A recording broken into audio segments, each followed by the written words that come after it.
አሜን ክንድን አበርታ ለአገር ብልጽግና ለወገን መከታ ከወሏት ቅድሜ እንኳን ያባረ ሁለተኛው የካራማራ ድል በዓል አደረሳችሁ አደረሰ።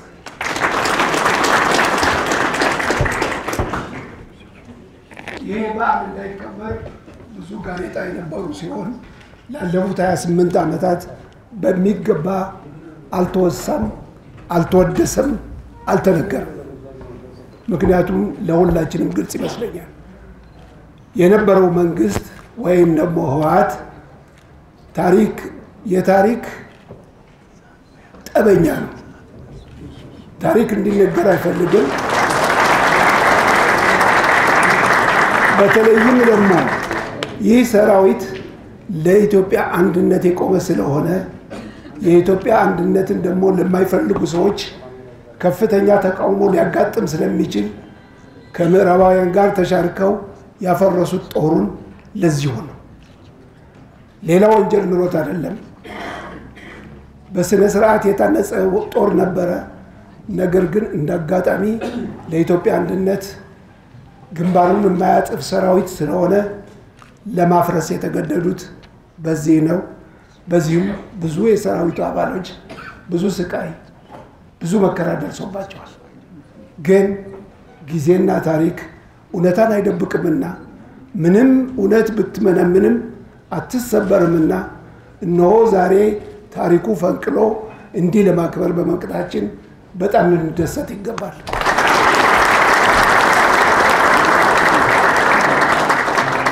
ውድ ወንድሞቼ ለዚህ በዓል መከበር ትልቅ አስተዋጽኦ ያደረገችው እህታችንን ወይዘሮ ገነትን እናንተ ፊት ለማመስገን ፈልጋለሁ። በተጨማሪም እነ ጀነራል መርዳሳ እና ሌሎችም ጀነራሎች ይህንን እንዲሳካ በማድረጋቸው ምስጋናዬን ለመቸር ፈልጋለሁ። ይህን ካልኩ በኋላ አጠር ባለ ሁኔታ ቅድም ወይዘሮ ገነት የሶማሌን ሁኔታ የነበረውን ስለገለጸች ያንን መድገም አልፈልግም።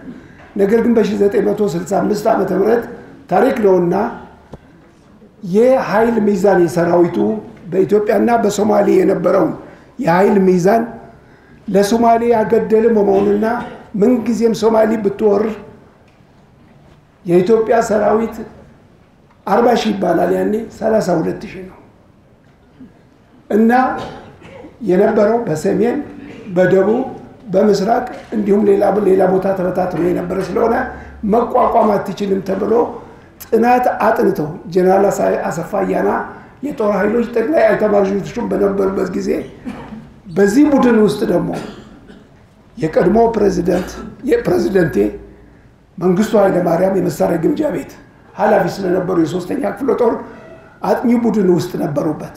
ንጉሱ ጋር ቀርበው የባላንስ ኦፍ ፎርስ ወይም የኃይል ሚዛኑን በደንብ አስረድተዋል። ንጉሱም ይህን ከተቀበሉ በኋላ ቀጥታ ወደ አሜሪካ ነበር የሄዱት። ፕሬዝዳንት ኒክሰንን አነጋገሩ።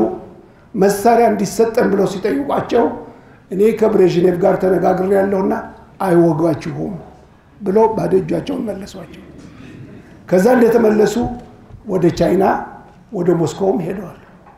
ንጉሱ አላረፈም።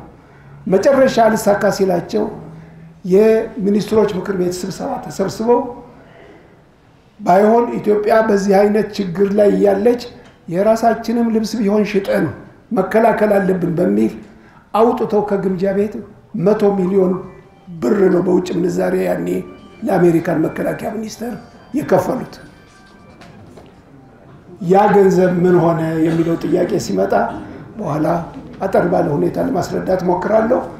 አሁን ምንድነው ሶማሊያ በውስጥ ችግራችን በተወጠርንበት ጊዜ እንግዲህ ጀብሃም ሻዕቢያም ገንጣይም አስገንጣይ ህወሓትም ያወያኔ በመራብ ደግሞ ኢዲዩ ከዛ በኋላ ደግሞ በማህል ሀገር ደግሞ ኢሃፓ ነጭ ሽብር እንግዲህ መከፋፈላችንን መዳከማችንን ስላየች ሶማሊ የልብ ተሰምቷት ሶቪየት ባስታጠቀቻት መሳሪያ ነው ወረረች። ይሄ ለእናንተ ግልጽ ስለሆነ እንደው ለማስታወስ ያህል ትንሽ ትዝታምና ደግሞ ስሜቴም ስለነካ ላስታውስ ብዬ ነው እንጂ ይህንን ለሁላችሁም ግልጽ ይመስለኛል። በዚህ መሰረት ነበረ እንግዲህ ተጠቃ ነው። ዛሬም ያ የትናንትና ሁኔታ ለዛሬም ትምህርት ሊሆነን ይገባል። አበው ሲተርቱ የባለጸጋ ቤት ትናንት ተዘረፈ፣ ዛሬ ዘብ አቁሙ፣ ያለፈው አለፈ ይላሉ።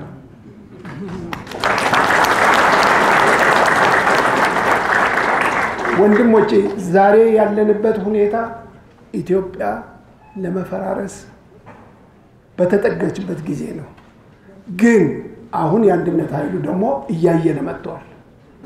ስለዚህ የአንድነት ኃይሉን ደግፈን አገራችንን ከችግር ማውጣት የሁላችንም ዛሬ ብናረጅም በሞራልም ቢሆን በሌላም ሁሉ ሁኔታ በምንችለው ይህን መንግስት ደግፈን ለኢትዮጵያ አንድነት መቆም አለብን።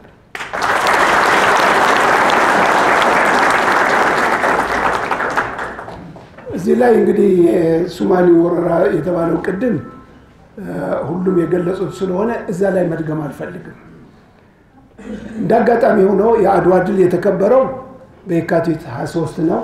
ቀኑ እሁድ እንደነበረ የምታስታውሱ አይመስለኝም። ልክ ካራማራም የተያዘው የካቲት 26 እሁድ ቀን ነው። የታሪክ መገጣጠም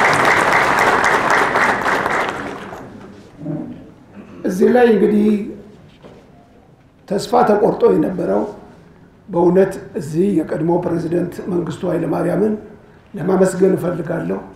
በእውነት በሳቸው ቆራጥ አመራር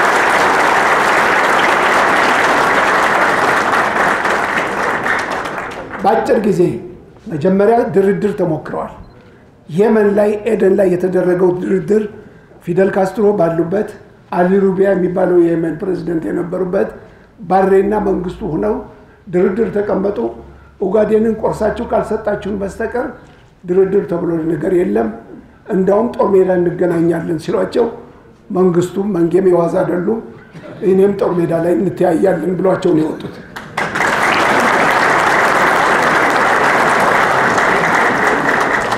ከዛ እንደተመለሱ አገርህ ትወራለች ታፍራ የቆየችው ተነስ ታጠቃሉ።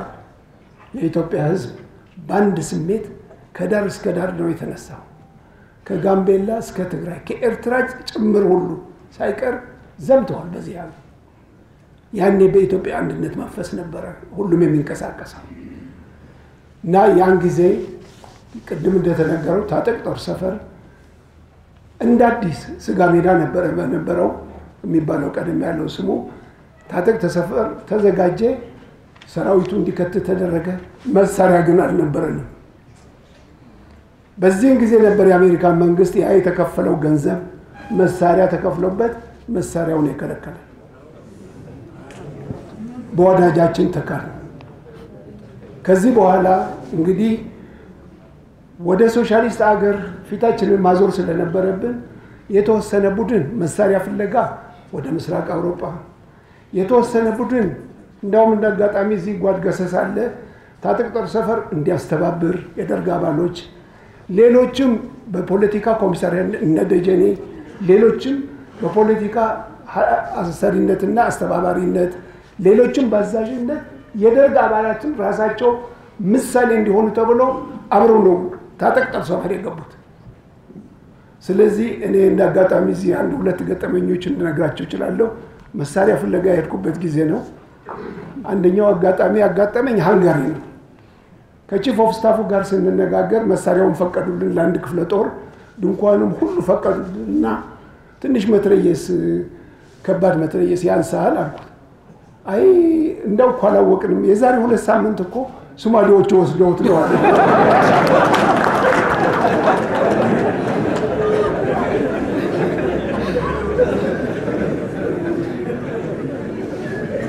ግን ያጋጠመን ችግር ምንድነው?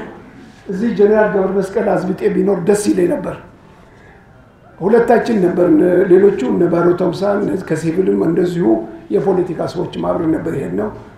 አሁን ሁለት አይነት መሳሪያ መጡና ፊታችን አጋደሙ። የምንሰጣቸው 12000 ነው፣ ግን መሳሪያው ይሄና ይሄ ነው አሉ። ሁለቱን ማነቃቸው መሳሪያዎቹ። እኔ ካሪየር ኦፊሰር ነኝ፣ ግን የማውቀው የምዕራቡን ነው። ግፋቢል ደግሞ የሶቪየትም ደግሞ ክላሽን ነው የምናውቀው። አሁን ክላሽ የለም ወይ ስንላቸው የለም ይሄንን ነው አሉ። አሁን ምን እናድርግ ተባለና መጨረሻ ላይ 5000 ከዚህ 6000 ከዚህ ስጡን ብለን እንደው ግማሹ ቢበላሽ እንኳን ግማሹ ይሰራ ይሆናል ብለን ያንን ተቀብለን መጣን። አጋጣሚ ነው እና በአጠቃላይ የሶሻሊስት ሀገሮች አራቱም የምስራቅ ጀርመን፣ ፖላንድ፣ ሃንጋሪ እና ቼኮስሎቫኪያ የሄድንበት ለ5 ክፍለ ጦር የሚሆን መሳሪያ በቂ ሰጡ። በራሳቸው መርከብ ነው አጓጉዘው አሰብ ያደረሱት እና በእውነቱ ባለውለቶቻችን ናቸው። ከዛ በኋላ ሶቪየት ህብረት በሩ ተከፈተ። ባሬም ያው ትልቅ ስተሰሩ ሶቪየቶችን ማባረር በቀጥታ ሶቪየት ህብረት ጓዛቸውን ጠቅልለው ወደ ኢትዮጵያ መጡ። ሰፊ ሀገር ነው። ስለዚህ መጡ ከነ መሳሪያቸው። ያው ኩባኖችም መጡ። ቅድም የተባለው ሁኔታ ነው። የኢትዮጵያ ጀግኖችም ያው ሚሊሻውን በሙሉ ዘመተ፣ ድል ተቀዳጀ። ባጭሩ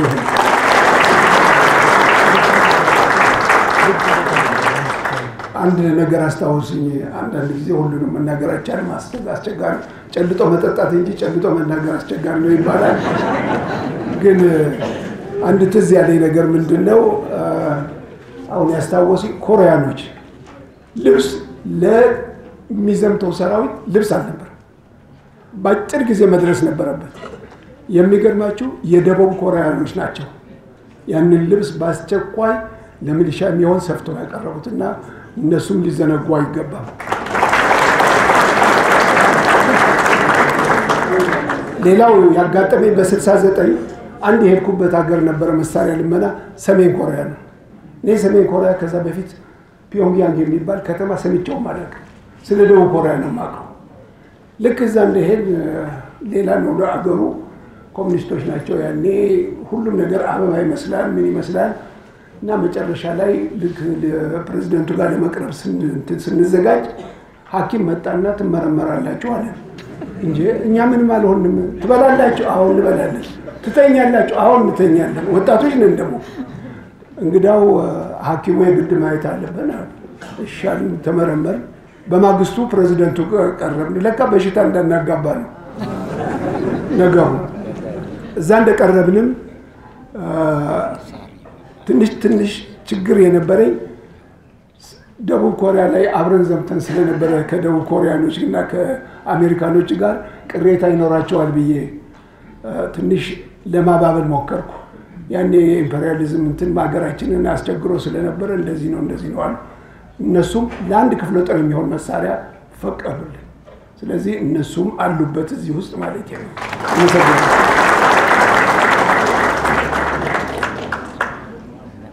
ባጭሩ በየካቲት ወር እንደምታስታውሱት ጅጅጋና ካራማራ በ26 ሲያዙ ወዲያው በየካቲት ወር ውስጥ የካቲት 30 አይሻና ደጋሃመዶ የሚባሉትን ቦታዎች ነው የተያዙት። እንደዚሁም የካቲት 29 ፊቅርና ደጋሃቡርን በቁጥጥር ስር ነው ያሉት። ወዲያው ፈጣን ነበረ የእንትኑ ሁኔታ። ስለዚህ ምን መጣ ሲባል አሁን የመነቃቃት ሁኔታ በእኛም በኩል መጣ። ተይዞ የነበረው ያ ጦርነቱ ሁሉ በእኛም ላይ ከፍተኛ ተጽዕኖ የነበረ ሲሆን ሞራላችን አስቸግሮን ነበረ። አሁን የኢትዮጵያ ሕዝብ ሞራል አገኘ። ስለዚህ የምስራቁ ጦር እና ድል በሰሜኑ ይደገማል ተብሎ መነቃቃት ፈጠረ።